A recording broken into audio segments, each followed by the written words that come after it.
Oi gente, tudo bem com vocês? Espero que sim. Eu sou a Júlia e esse aqui é o meu canal Jesus e Júlia. Sejam todos muito bem-vindos. Estamos aqui para mais um vídeo, mas antes de qualquer coisa, se você ainda não é inscrito, se inscreva e já deixe o seu like, tá bom? O tema do vídeo dessa semana é os sonhos de Deus. Amém? Fica até o final desse vídeo porque eu tenho certeza que Deus vai falar ao seu coração.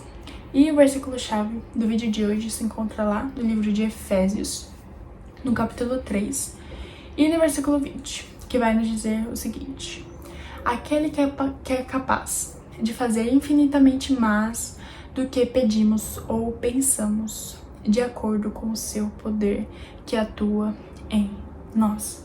Amém? Gente, eu gosto muito desse versículo.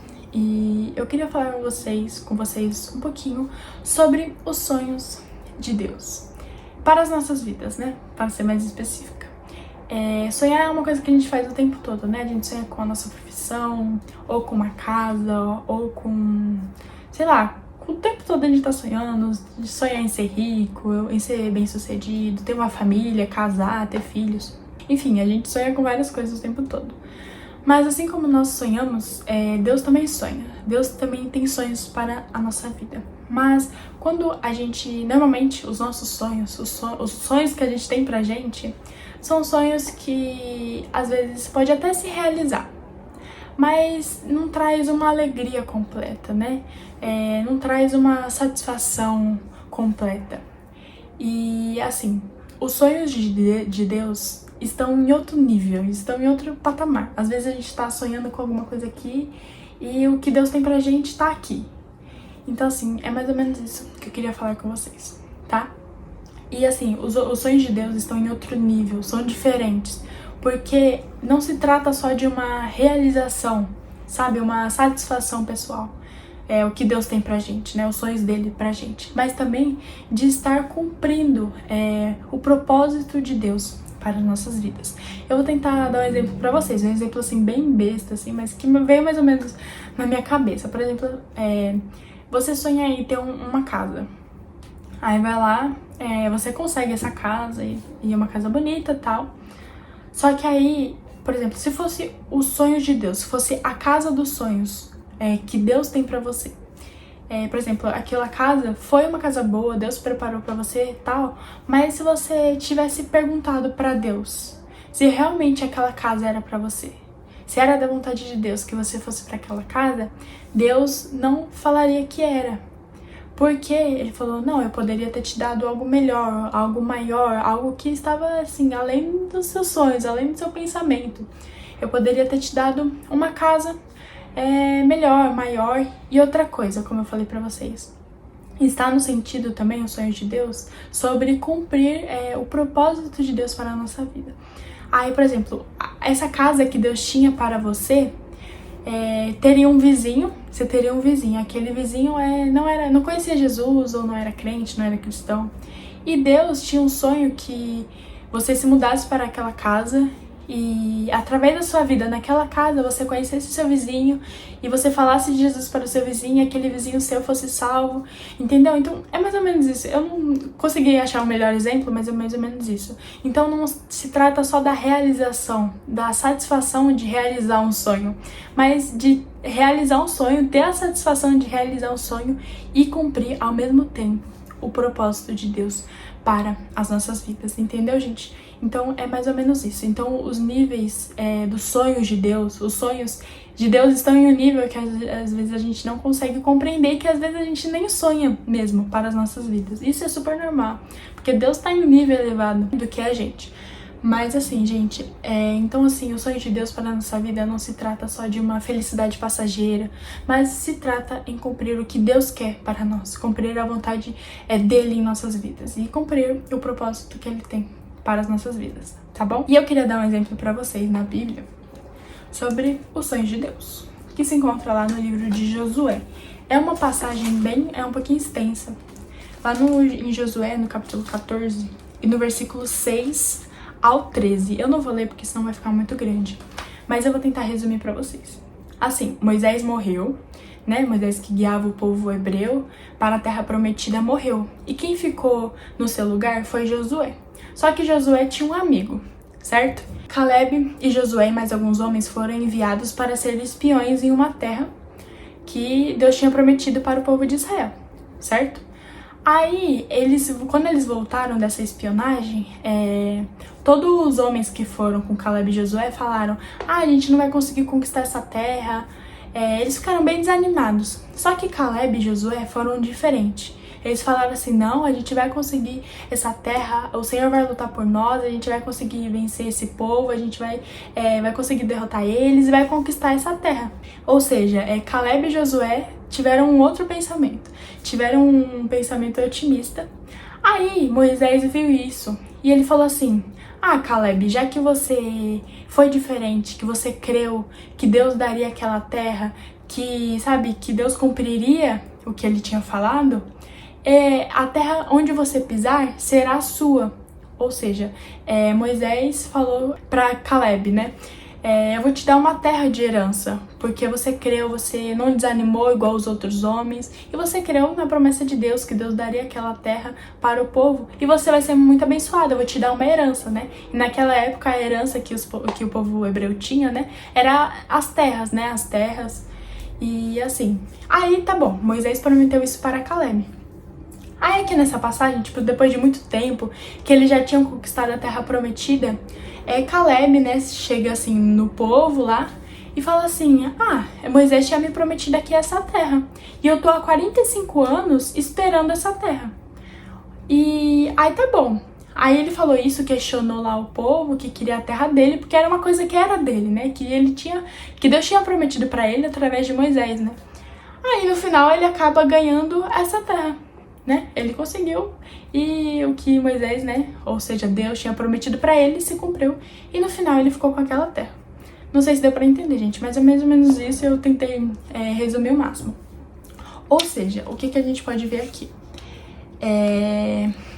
Caleb, como que a gente pode trazer essa passagem para os dias de hoje? Que primeiro, a gente tem que Caleb, ele estava alinhando os seus sonhos com os sonhos de Deus. Aquele sonho de Caleb, de conquistar, de ter aquela terra como herança para ele, era uma coisa que Deus já tinha sonhado para ele, que Deus preparou para ele. E assim, a gente tem que alinhar os nossos sonhos com os sonhos de Deus, porque aquela terra de Caleb que ele queria conquistar era uma terra que Deus já tinha sonhado para ele há muito tempo atrás. E ele ficou 45 anos esperando, e o Senhor no final deu a terra para ele. Então assim, a gente tem que alinhar os nossos sonhos com os sonhos de Deus. E perguntar, quando a gente sonha, a gente tem que perguntar para Deus: Deus, é isso que o Senhor quer para a minha vida? É esse o sonho que o Senhor tem para a minha vida? O Senhor quer que eu faça isso? O Senhor quer que eu siga isso? O Senhor quer que eu compre isso? Então assim, os nossos sonhos têm que estar alinhados com os sonhos de Deus. Não é os sonhos de Deus estar alinhados com os nossos sonhos. Não, mas os nossos sonhos têm que estar alinhados com os sonhos de Deus. Então esse é o primeiro passo, é a primeira lição que a gente pode tirar dessa passagem. Temos que alinhar os nossos sonhos com os sonhos de Deus. E aquele sonho de Caleb estava no seu coração porque era uma coisa que Deus já tinha prometido para ele. E aí que a gente entra no segundo ponto. Ele perseverou. Porque assim, ele ficou 45 anos esperando essa terra ser dele. E ele foi lá nos homens e falou: não, essa terra é minha, essa terra é minha. Moisés falou que eu teria essa terra como herança. Ou seja, ele perseverou. E assim serve para nós também. Deus pode até prometer algo para nós, mas se a gente não for atrás, se a gente não correr, se a gente não fizer a nossa parte, Deus não vai dar. Deus não vai dar as coisas, de mão beijada para nós. A gente tem que correr atrás dos sonhos de Deus para a nossa vida. Então assim, se Deus prometeu algo para a sua vida, você tem que correr atrás. Você não pode só achar que Deus vai te entregar assim e pronto, e vai ser uma coisa super fácil. Assim como Caleb perseverou para conquistar aquela terra, nós temos que perseverar também quando Deus tem um sonho para nós e correr atrás, assim como Caleb fez. Ele esperou, mas ele falou: não, essa terra é minha, eu quero essa terra. Então assim, a mesma coisa com os nossos sonhos. Quando Deus promete algo para nós, a gente tem que correr atrás e buscar aquilo. E por último, também já entra em outro ponto, né? esperar o tempo de Deus. Deus prometeu aquela terra para Caleb há 45 anos atrás, quando Moisés ainda estava vivo. Aqui, nessa passagem, Moisés já tinha morrido. Ou seja, ele esperou 45 anos para ter essa terra. Ou seja, a gente tem que esperar o tempo de Deus para nossas vidas. Deus pode ter prometido na sua vida algum plano, algum sonho, e você pode estar correndo atrás, mas se não for o tempo de Deus, não vai acontecer. E ele esperou 45 anos para conquistar aquela terra. E a gente fica esperando um dia, 2 semanas, um mês, ou até mesmo um ano, e já fica enlouquecendo e querendo aquilo pra logo, né? Mas ele esperou 45 anos. Ele teve, mas ele esperou 45 anos. Então, assim, o tempo de Deus não é o nosso tempo, a maioria das vezes. Então, assim como pode demorar um dia pra Deus realizar alguma coisa na sua vida, pode demorar um ano pra Ele realizar. Então, assim, tenha paciência e espere o tempo certo do Senhor para a sua vida. Tá bom, gente? Então, assim, nunca se esqueçam disso. Alinhe os seus sonhos com os sonhos de Deus, sabe? Esteja dentro do centro da vontade de Deus, sabe? Bem no meiozinho, assim, do centro da vontade de Deus. E quando você for sonhar alguma coisa, ou quando você quiser alguma coisa pra sua vida, você tem que primeiro perguntar pra Deus se realmente é o que Deus tem para a sua vida. Porque por mais que seja o nosso maior sonho, pode não ser o sonho de Deus para a sua vida. E esse sonho pode até se realizar na sua vida, mas não era o que Deus queria pra você. Então, assim, é melhor estar dentro da vontade de Deus e ser feliz, né? Porque a gente pode estar feliz, mas a gente pode estar fora da vontade de Deus. Então, assim, gente, busquem o Senhor e perguntem: Deus, é isso que o Senhor tem para a minha vida mesmo? E Deus, Ele responde, Ele não deixa ninguém na mão. Então, assim, faça uma simples oração. Pergunta: Deus, é isso que o Senhor tem para a minha vida? Esse é o sonho que o Senhor tem para mim? Esse é o sonho que eu tô sonhando mesmo? Ou é coisa da minha cabeça? E o Senhor vai te responder, Ele não vai te deixar na mão, tenha certeza disso. Tá bom? Porque Ele quer te abençoar. E como diz o versículo da passagem, Ele tem infinitamente mais do que a gente possa imaginar, do que a gente possa pensar para as nossas vidas. Tá bom? Posso fazer uma oração por você? Feche seus olhos. Senhor, muito obrigada, Pai, por mais este vídeo e pela vida dessa pessoa que está me assistindo, Pai. Hoje falamos um pouquinho, Pai, dos sonhos do Senhor para as nossas vidas. Nos ajuda, Pai, a alinhar os nossos sonhos com os seus sonhos, Pai. Nos ajuda a perseverar. Nos ajuda, Pai, a buscar, a correr atrás, Pai, do que o Senhor tem para as nossas vidas, Pai. E nos ajuda a esperar o tempo certo para a promessa se cumprir na vida de cada um de nós. Que os nossos sonhos possam estar, Pai, no centro da Tua vontade. Pai, nos ajuda a sonhar os Teus sonhos, Pai, todos os dias, para que a gente não se dê mal, Pai, no final. Mas que, Pai, os Seus sonhos possam ser os nossos sonhos também, Jesus. E que, se a gente não estiver dentro da sua vontade, não estiver fazendo algo, Pai, no centro da sua vontade, nos ajuda, Pai, e nos responda, fala, Pai, ao nosso coração e nos responda da melhor forma possível, Pai, no nome de Jesus. Amém. Que Deus te abençoe muito, muito, muito. Espero que Deus tenha falado ao seu coração. Já se inscreva, compartilha, deixa seu like e até o próximo vídeo. Que Deus te abençoe muito, muito, muito.